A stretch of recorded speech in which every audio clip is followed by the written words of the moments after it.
How to fix Instagram enable to load images from gallery. So to fix this problem, it's actually very easy.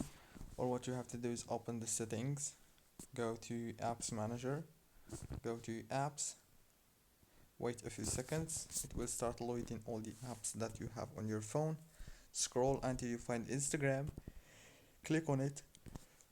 When you click on Instagram, it will take you to this page. This is the app information page. All what you have to do here is click on notifications management. Make sure that all notifications are enabled like this, from the first one to the last one. Then go back, click on the force stop, this option right here. It's very important and it's gonna stop running the app in the background. Now go down, click on storage, click here and click on clear cache, and that's it. Now reopen Instagram, and congratulations. Don't forget to like and subscribe. Thank you for watching.